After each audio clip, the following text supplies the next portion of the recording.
वो आत्मा खुदावन जो एक वॉरियर के अंदर चाहिए, जो तुझे दर्शन में दिखा रहा है कि वॉरियर कैसा होता है, आज हम उस आत्मा को एक मन होकर अपने हाथों को उठा के अपने लिए मांगते हैं। खुदा बाप, मैं मांगता हूं अपनी वाइफ के लिए, अपने लिए, अपने बच्चों के लिए, अपनी कलीसिया सारी जो तूने दी है खुदा बाप, क्योंकि ये तेरी कलीसिया है। मेंटरशिप के सब पास्टर्स के लिए, जो पास्टर्स फॉलो करते हैं उनके लिए, जो विश्वासी फॉलो करते हैं उनके लिए, जो इस मीटिंग को देखेंगे उनके लिए, सब क्रिश्चियंस के लिए मांगता हूं स्थिर आत्मा हमें दे खुदावन। आज हम तेरे भवन से इस आशीष को पाकर जाएं मेरे पिता परमेश्वर। आज इस भवन से हम ब्लेसिंग को पाके जाएं मेरे सामर्थ्य परमेश्वर। हमारी जिंदगियां कभी भी सेम ना रहे, हमारी आत्मिक लाइफ कभी भी सेम ना रहे, प्रार्थना की जिंदगियां कभी भी सेम ना रहे।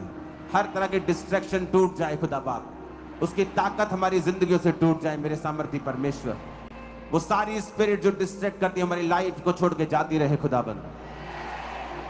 एक ऐसी स्ट्रॉन्ग स्पिरिट खुदाबंद जो लोगों के लिए एक उदाहरण बने, जो वैरियों को शर्मिंदा रखे, जो शैतान को हमेशा घुटनों पर रखे। छो मुझे छो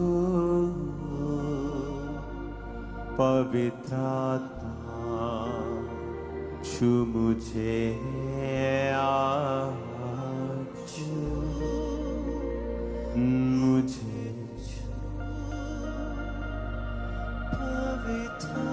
अपने हाथों को उठाकर प्रार्थना करते हैं। खुदा बाप, हम प्रार्थना करते हैं मेरे सामर्थ्य परमेश्वर शोभा यात्रा के लिए। अपने दोनों हाथों को उठाएंगे। थर्सडे जब चर्च में मीटिंग होगी हम सब फास्टिंग में आएंगे और सिर्फ वो फास्टिंग शोभा यात्रा के लिए रखेंगे। शोभा यात्रा के दिन मैं, मेरे आसपास के सब लोग हम ड्राई फास्टिंग में होते हैं, लेकिन आप शोभा यात्रा वाले दिन फास्ट नहीं करेंगे। आप उसके एक दिन पहले फास्ट करेंगे थर्सडे के दिन, और आप उस फास्टिंग में ड्राई फास्टिंग करें 5 बजे तक और खुदाबंद से उसकी ग्लोरी को, उसकी सुरक्षा को, उसकी सामर्थ्य को मांगे कि खुदा बाप जब तेरा मैसेज लेके इस शहर में जाया जाए, क्योंकि वो सिर्फ शहर के लिए मैसेज नहीं होता, पूरे लोग, पूरा देश, पूरी दुनिया आपको देख रही होती है। अपने हाथों को उठाकर खुदा से कहो कि खुदाबंद उस शोभा यात्रा में मुझे इस्तेमाल कर। क्रिसमस के लिए जो 12 लाख इनविटेशंस हैं, लाखों पम्फलेट्स अलग, सुसमाचार का मटेरियल अलग, खुदावंद जिन जिन तक पहुंचे तेरा आत्मा उनको खींचे अपनी ओर, तेरा आत्मा उनको बचाए। और मैं आपको भविष्यवाणी करता हूं, आज तक इतने अन्य जाति लोग बचाए नहीं गए होंगे जो इस क्रिसमस के ऊपर बचाए जाएंगे। आज तक ये रिकॉर्ड होगा और आपको मालूम होगा कि क्यों शैतान आपसे खफा था, क्यों शैतान आपसे नाराज था। क्योंकि परमेश्वर आने वाले दिनों को देखता है, वो जानता है क्या हो रहा है। शैतान को भी पता है, इसलिए वो घबराया हुआ है। अपने हाथों को उठाओ। शोभा यात्रा के लिए थर्सडे के दिन खुदाबंद जो फास्टिंग में रहें, तो उनकी फास्टिंग को कबूल करना और उनके बदले उनको आत्मिक, शारीरिक हर तरह के डिलीवरेंस को देना। क्योंकि शुक्रवार के दिन जब शोभा यात्रा है, आपकी स्क्रीन के ऊपर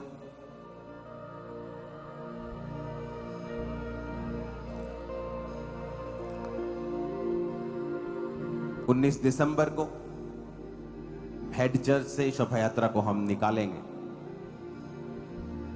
अपने हाथों को उठाओ। थर्सडे के मीटिंग के बाद आप सब लोग चर्च मैनेजमेंट से पूछें कि कौन सी सेवा की ज़रूरत है। तो बहुत सा यूथ, बहुत से लोग थर्सडे के दिन रुक जाएं चर्च में, ताकि सब झांकियों को, सब चीज़ों को लाइन वाइज लगाया जा सके। क्योंकि पूरे वर्ल्ड से, सारी स्टेट से लोग आ चुके हैं उस शोभा यात्रा को अटेंड करने के लिए। अपने हाथों को उठाओ। खुदा बाप, शैतान की योजनाएं नाश हो, तेरी आग उतरे मेरे सामर्थ्य परमेश्वर। रिलीज करो होली गोस्ट फायर शोभा यात्रा के ऊपर, हर स्टेज के ऊपर, साउंड के ऊपर, ट्रालीज के ऊपर, लोगों के ऊपर, इंटरनेट सिस्टम के ऊपर, साउंड सिस्टम के ऊपर, हर एक चीज के ऊपर, खुदाबंद तेरे दासों के ऊपर, तेरी दासियों के ऊपर, लोगों के ऊपर holy ghost, holy ghost, holy ghost, holy ghost, holy ghost, holy ghost, holy ghost, release करो holy ghost fire, in the name of Jesus.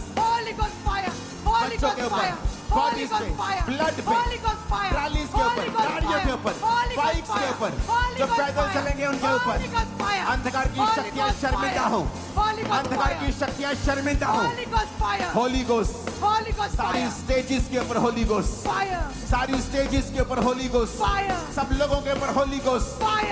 मैं भविष्यवाणी करता हूं, ऐसी महिमा पहले कभी ना देखी होगी जो अब हम देखने वाले हैं आज के बाद, इन जीसस नेम। आमीन हो जाए, आशीष हमारी है चर्च। खुदा बाप, मैं आपको बता रहा हूं, इस शोभा यात्रा के ऊपर पूरी दुनिया की नजर होगी। पूरी दुनिया के बड़े बड़े ऑफिसेस, सरकारें इसको लाइव देखने वाली हैं। अपने हाथों को उठाओ। इस शोभा यात्रा में क्या चाहिए आपकी ओर से? एक राइट स्पिरिट, एक आनंदित आत्मा के साथ आप आए और एंड तक रहें, एंड तक, एंड तक, खुदा बाप के नाम में। उठाओ अपने हाथों को।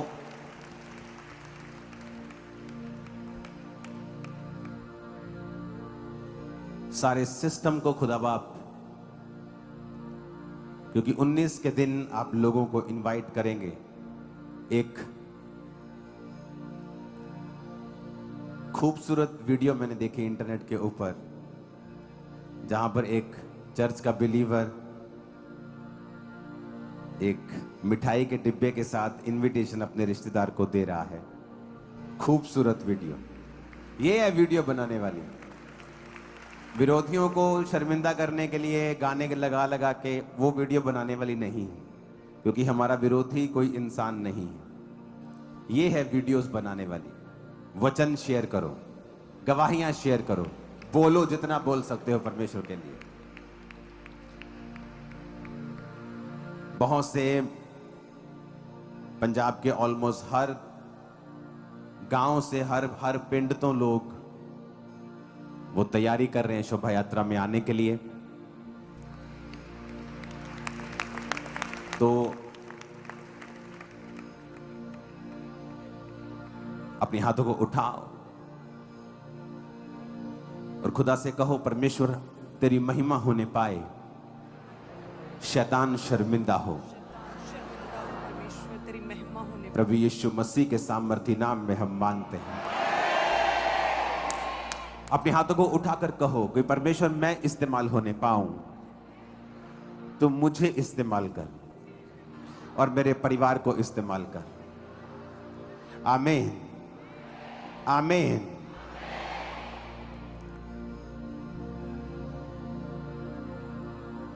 रेडी हो खुदाबंद के काम करने के लिए?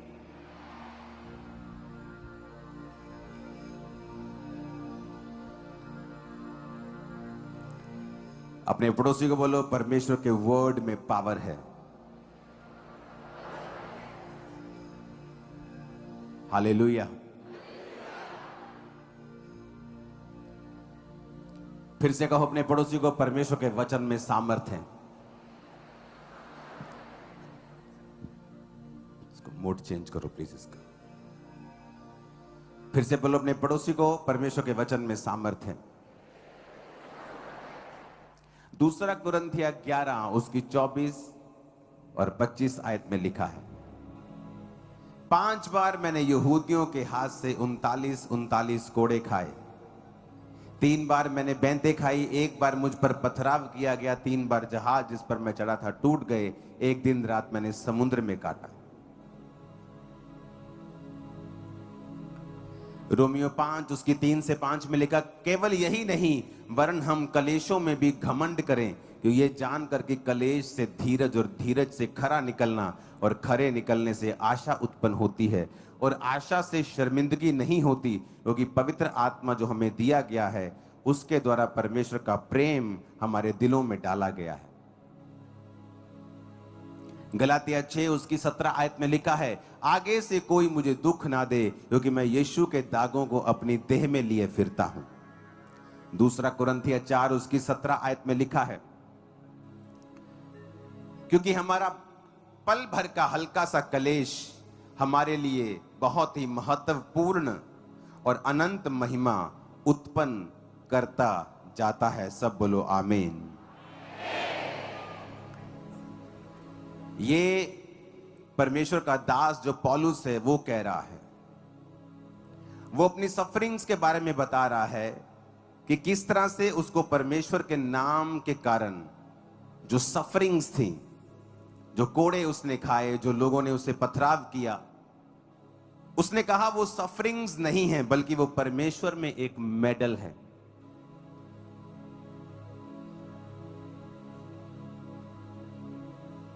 उसने कहा एक दिन रात मैंने समुद्र में काटा, यानी समुद्र में काटा यानी किसी मालदीव की जगह में नहीं काटा, समुद्र में, लिटरली पानी के ऊपर। जब जहाज टूट गया तो फट्टे के सहारे समुद्र में काटा। So many sufferings. लेकिन उसने कहा हम अपनी सफरिंग्स में, कलेशों में घमंड हमें करना चाहिए। क्यों घमंड करना चाहिए? क्योंकि वो साबित करते हैं कि हम राइट ट्रैक के ऊपर चल रहे हैं और शैतान को तकलीफ हो रही है।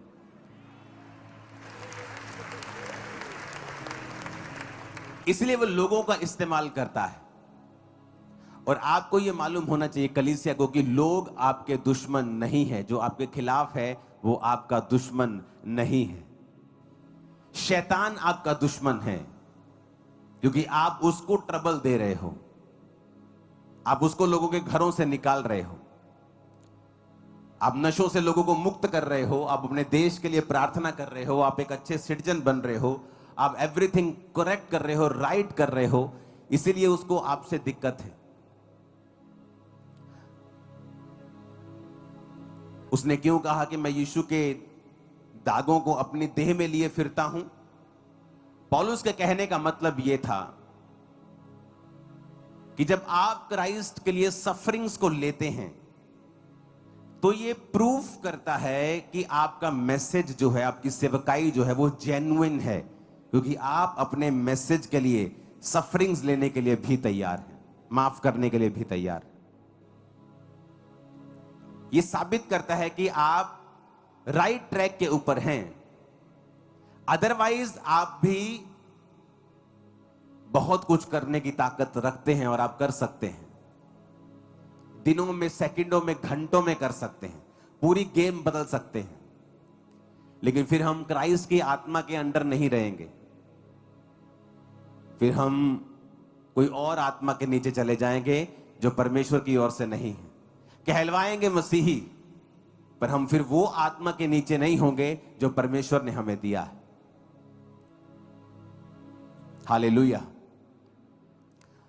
तो उसने कहा कि ये तुम्हारी जेन्युइननेस साबित करता है कि तुम जो मैसेज लोगों को दे रहे हो, उस मैसेज के कारण, उस गॉस्पेल के कारण तुम सफरिंग्स लेने के लिए भी तैयार हो और ले रहे हो। ये तुम्हारी जेन्युइननेस, तुम्हारी कॉलिंग की जेन्युइननेस को साबित करता है कि 100% तुम असली वाले क्रिश्चियन हो। हालेलुया।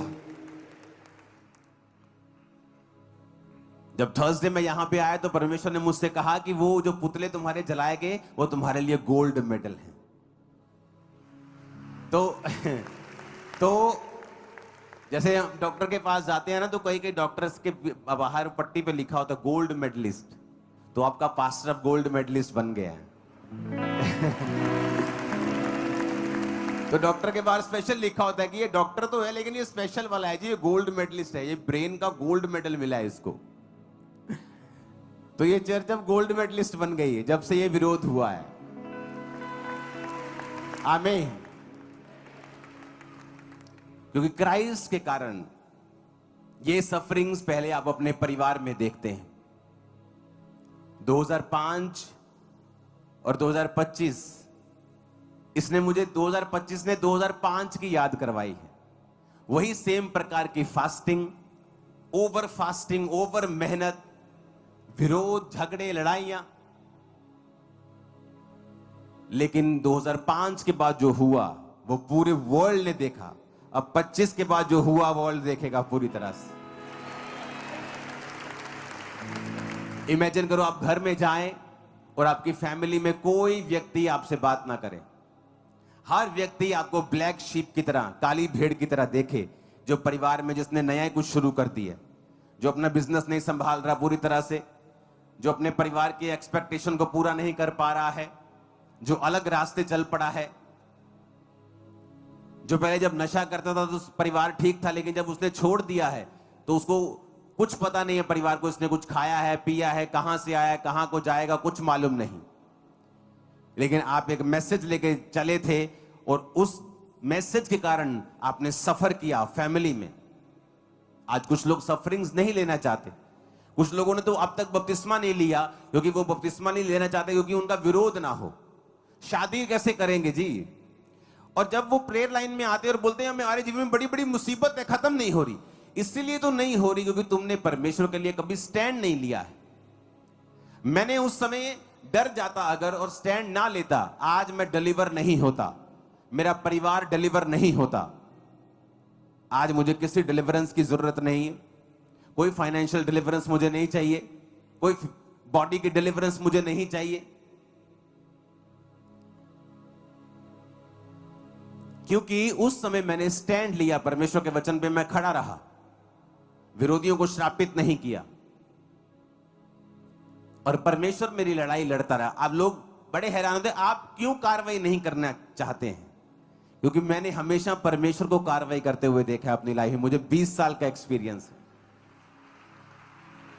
मैंने देखा है कि जब आप कार्रवाई करेंगे वो थोड़े दिनों की होगी, जब परमेश्वर कार्रवाई करेगा वो लाइफ टाइम की मारेगा, एक सख्त लाइफ टाइम की। और जब परमेश्वर कार्रवाई करता है आपको देखने में मजा आता है कि ये कार्रवाई परमेश्वर ने की है। हालेलुया।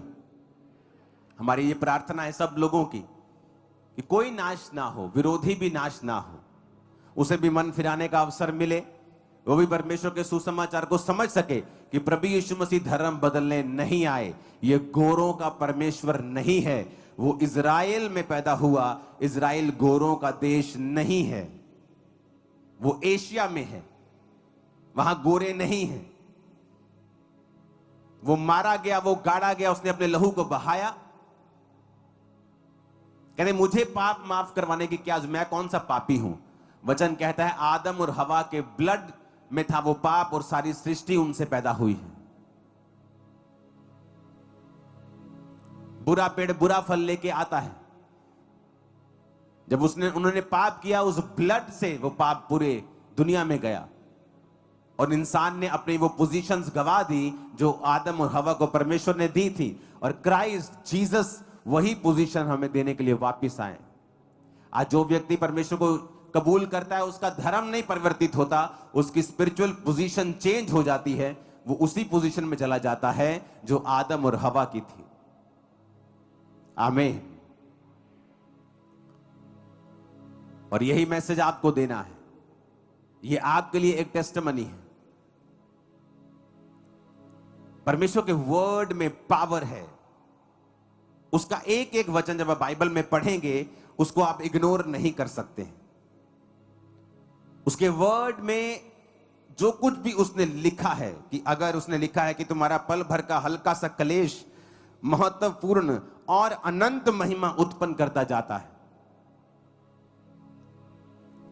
आप जो स्वर्ग में जाएंगे आपको याद रखा जाएगा आपके सैक्रिफाइसेस से कि आपने मसीह के लिए क्या सहा है। आपके पास क्या है, इस चीज के लिए नहीं, आपने क्या सहा है, परमेश्वर के लिए आपने क्या करा है। आमीन। आप एक ब्लेस्ड मिशन के नीचे हैं, वेरी ब्लेस्ड, और आप सब ब्लेस्ड हैं यीशु मसीह के नाम में। हालेलुया। परमेश्वर के वचन को कभी भी आप रिजेक्ट ना करें, कभी ओवरलैप ना करें, ना उससे आगे चले ना उससे पीछे चले। जो वचन में लिखा है उस पर भरोसा करें कंप्लीट रीति के साथ, क्योंकि अदरवाइज आप थक जाएंगे। मेरे स्पिरिचुअल फादर इस प्रकार बोलते थे कि अगर तुम्हें लड़ाई में थकना नहीं है तो कभी अपने शरीर को इन्वॉल्व मत करना इस फाइट में। हमेशा आत्मा को इन्वॉल्व रखना, अपने शरीर से कभी मत लड़ना, क्योंकि जैसे तुम शरीर से लड़ोगे तुम थोड़े दिनों के बाद पाओगे कि तुम थक गए हो। क्योंकि तुम्हें थकना नहीं चाहिए, तुम इसलिए थके हो क्योंकि तुम्हारा शरीर लड़ रहा है, तुम्हारी फीलिंग्स लड़ रही हैं। परमेश्वर के अनुसार, आत्मा के अनुसार तुम नहीं लड़ रहे हो। तुम अपने आप को आत्मिक समझते हो, एक दूसरे के खिलाफ केस करने से तुम अपने आप को स्पिरिचुअल समझते हो, और उसको आगे पब्लिकली उसको आप डिफेंड भी करते हो। आप डिफेंड नहीं कर सकते। Wrong is always wrong. आप डिफेंड नहीं कर सकते कि उसने ऐसा कर दिया था इसलिए ऐसा हो गया। हमें आत्मा से अगर हम लड़ेंगे हम कभी हारेंगे नहीं, कभी शर्मिंदा नहीं होंगे। आमीन। एक एक वर्ड बाइबल का पावरफुल है। आप किसी भी एंगल से ले लो परमेश्वर के वचन को, कहीं से भी आप ले लो, कोई भी वचन ले लो। बाइबल कहती है अपने माता पिता का आदर कर। आपको लगता है ये स्मॉल वर्ड है, ये ऐसे ही सलाह दी है बाइबल ने, पर अगर आप ध्यान देंगे, अविश्वासियों के और भी जो अपने माता पिता का आदर करते हैं आपको कामयाब मिलेंगे वो, क्योंकि वो वचन पूरा कर रहे हैं। अविश्वासियों की बात कर रहा हूं, विश्वासी छोड़ दो। अविश्वासियों की भी मैं बात कर रहा हूं।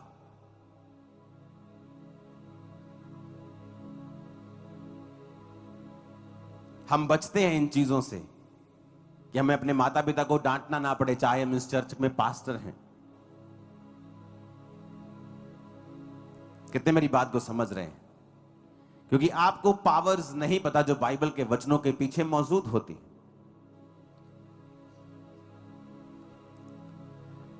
मैं जब वेट कम कर रहा था, लोगों को लगता है कि मेरा वेट बहुत कम हो गया, बहुत।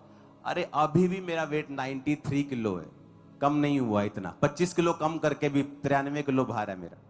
तो डरो मत कि पास्टर जी का भार पता नहीं 60-65 किलो रह गया है।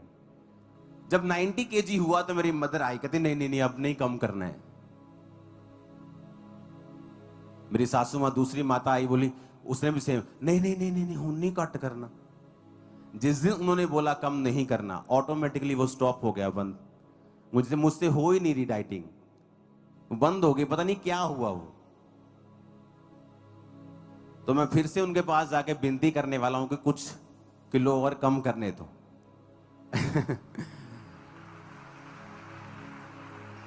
ऑटोमेटिकली बंद ही हो गया मेरा। उस दिन से 90 किलो था, 90 से नीचे गया ही नहीं। 89.9 के बाद अब वो 93 पे चला गया, 3 किलो बढ़ गया। लेकिन मैं 5 किलो और नीचे जाना चाहता था। मैं आपको बता रहा हूं, पावर देखो परमेश्वर के वर्ड में है, और आप झट अपने माता पिता की इंसल्ट कर देते हो, चाहे वो स्पिरिचुअल हो चाहे वो बायोलॉजिकल हो। माता पिता की इंसल्ट करने वाला व्यक्ति डायरेक्ट इनडायरेक्ट, मुंह पे या आउटसाइड पीठ पे, दुनिया में कभी कामयाब नहीं हो सकता। याद रखना मेरी बात को।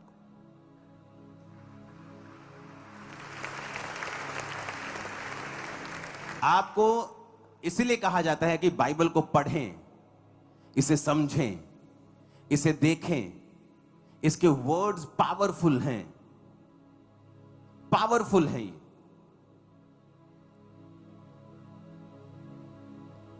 बहुत से लोग प्रार्थना नहीं करते। वचन कहता है कि जब याकूब की जो बेटी थी उसके साथ जब अन्य जाति के लड़के ने शादी करना चाहा और उसको अपने घर में ले गया, क्योंकि उस जगह का वो उस नगर का प्रधान था, उस नगर का आप लगा लो कि हेड था, वो राजा था वो एक तरह का, और जबरदस्ती उस लड़की के साथ वो करता है और उसको ले जाता है। और वचन कहता है कि याकूब के बेटे आकर उन सब नगर के लोगों को मारते हैं, उनको छल के साथ। जब वो उन्होंने खतना करने की बात की और जब वो हील हो रहे थे तो सब मार देते हैं। और याकूब कहता है कि तुमने सब अन्य जातियों के दिल में मेरे लिए एक हेट पैदा की है, मुझे यहां से जाना पड़ेगा। तो वचन क्या कहता है कि याकूब ने क्या किया, वो जब वहां से निकला उसने एक वेदी बनाई और परमेश्वर से प्रार्थना की। वचन कहता है जैसे ही उसने प्रार्थना की और वेदी को बनाया, वेदी का बनाने का मतलब है कि आप एक स्पिरिचुअल पोजीशन सेट करते हैं। आप मान लीजिए अपने काम में हैं, अपनी सेवकाई में हैं, अपने बिजनेस में हैं, अपनी फील्ड में हैं, और सडनली आपको मालूम होता है कि थिंग्स सही नहीं चल रही हैं, शैतान आप पे अटैक कर रहा है, आपके फाइनेंस को खत्म कर रहा है, आपकी सेहत पे अटैक कर रहा है। तो वचन कहता है कि वेदी को बनाओ। वेदी क्या है? प्रार्थना का एक समय, एक स्पिरिचुअल ऑल्टर बनाना, कि अब मैं रात को 12 से 2 प्रार्थना करूंगा रोज, एवरीडे। प्रार्थना करने से 2-3 घंटे पहले हमें फोन छोड़ देना चाहिए। एकदम फोन छोड़ के अगर आप प्रार्थना करना शुरू करेंगे, आपको कितने मिनट लगेंगे, कितने समय लगेगा आपको दोबारा उस स्पिरिट में आने के लिए। ये परमेश्वर ने मुझे सिखाया है आजकल के दिनों में। जब आप प्रार्थना करते हैं तो सडनली आप एक वेदी बिल्ड करते हैं। तो वचन कहता है जैसे ही उसने वेदी को बिल्ड किया, परमेश्वर ने उन लोगों के दिल में जिनको याकूब मार के आया था और उनके आसपास की अन्य जातियां जो इकट्ठी हो रही थी, उनके दिल में याकूब के लिए डर पैदा कर दिया। याकूब कौन सा परमाणु शक्ति था कि उसके लिए डर पैदा हो जाए, बट वचन कहता है कि उनके दिलों में डर पैदा हो गया। रीजन, वेदी को बनाना, प्रार्थना करना। हमने कभी आत्मिक रीति से हैंडल करने का सोचा ही नहीं है कि आपके हस्बैंड जो है डेली पी के आ रहे हैं, आपने कभी सोचा ही नहीं कि शैतान आप पे अटैक कर रहा है, क्यों नहीं मैं एक वेदी बनाऊं, एक प्रार्थना का स्थान रखूं जहां मैं रोज परमेश्वर के सामने जाऊं और रोज परमेश्वर की दुहाई दूं। बहुत से लोगों को वचन नहीं पता है। जब वचन नहीं पता होता, आप शरीर से लड़ते हैं, आप फाइट करते हैं, आप थक जाते हैं, आप फ्रस्ट्रेट हो जाते हैं। आपको वचन में लिखा है वाउज की एक पावर है। वाउज यानी कि मन्नत की एक पावर है। आपके जीवन में आप क्रिश्चियन हैं, एवरीथिंग इज राइट, आप पवित्रताई में हैं, सडनली तब भी आप किसी मुसीबत में फंसते हैं। परमेश्वर चाहता है आप नेक्स्ट लेवल पे जाएं। तब आप क्या करते हैं? आप बैठते हैं और सोचते हैं, और आप सोचते हैं क्या क्या मेरे जीवन में अभी भी मुझे बिल्कुल करेक्ट 100% करना है। तब आप 100% करेक्ट करने के लिए आप प्रभु से मन्नत मांगते कि प्रभु मैं ये चीज सही करता हूं, मैं ये चीज सही करती हूं, मैं ये उस विरोधी को माफ करता हूं, मैं उस पास्टर को माफ करता हूं, मैं उस फलाने को माफ करता हूं। आप मन्नत मांगते कि परमेश्वर मेरा कार्य कर, मैं ये बीज तेरे भवन में बोऊंगा, ये भी एक मन्नत है। परमेश्वर मेरा कार्य कर, मैं इतने घंटे तेरी प्रेजेंस में रहा करूंगा। परमेश्वर मेरा ये कार्य कर, मैं ये काम करूंगा, मैं इतनी चर्चेस को बिल्ड करूंगा। मैं परमेश्वर मेरा ये कार्य कर, मैं इतनी विडोज की हेल्प करूं। ये मन्नतों के बीज होते हैं, ये मन्नतों की प्रार्थनाएं होती हैं। और जब आपकी प्रार्थनाओं के साथ मन्नतें परमेश्वर के सामने जाने लगती हैं, आप देखना इसकी इतनी पावर है, परमेश्वर फटाफट रिस्पॉन्ड देगा आपको, फटाफट, वेरी क्विक। आप देखेंगे कि थिंग्स जो हैं, वो अटैक जो है वो थम गया है। अब वो थम गया है और अब वो पीछे की ओर लिटिल बाय लिटिल जाने लगा है। मन्नतों में इतनी पावर है, प्रार्थनाओं में इतनी पावर है। लेकिन हम आत्मिक रीति से इतने बुद्धू होते हैं कि समझ ही नहीं पाते कि आपकी लाइफ में जो हो रहा है वो क्यों हो रहा है। समझ ही नहीं पाते कि कोई परमेश्वर चाहता है कि आप और रिफाइन हो, और अधिक चमके, आपकी लाइफ से वो और अधिक आप पवित्रताई में, और अधिक आप सामर्थ्य में बढ़े। तो परमेश्वर कई बारी मुसीबतों को इस्तेमाल करता है। जब मन्नतें आपको देनी आ जाएंगी, कि आप मन्नतें मांगेंगे और देते रहेंगे परमेश्वर को, मन्नतों के भार और उतारते रहेंगे, आप देखेंगे कि आपको मांगना आ गया है, आपको लेना आ गया है। क्रिश्चियन लाइफ एक सुपरनैचुरल मिरेकल लाइफ बन जाएगी आप लोगों के लिए। एवरी डे, एवरी डे, हर रोज, एवरी डे आप मिरेकल्स करेंगे अपनी लाइफ। कितने मेरी बात को समझ रहे हैं? बाइबल के वर्ड्स, उसके वर्ड्स पावरफुल हैं। इन्हें पढ़ो, इन पर चलो, आप शर्मिंदा नहीं होंगे, बल्कि इतना बढ़ेंगे जितना आपने पहले कभी नहीं सोचा होगा। उठाओ अपने हाथों को, सब वायदे खुदावंद के सामने रखो कि आप खुदावंद के लिए क्या करेंगे, प्रार्थना करेंगे, मन्नतें परमेश्वर के सामने मांगो।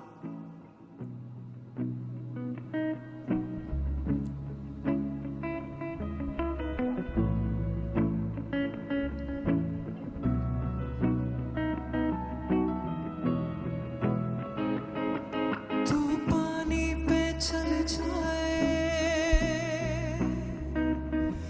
अंगारों से गिर जाए, तू तूफान से टकराए या लहरों से लड़ जाए, मैं जो हूँ सो हूँ तेरे साथ।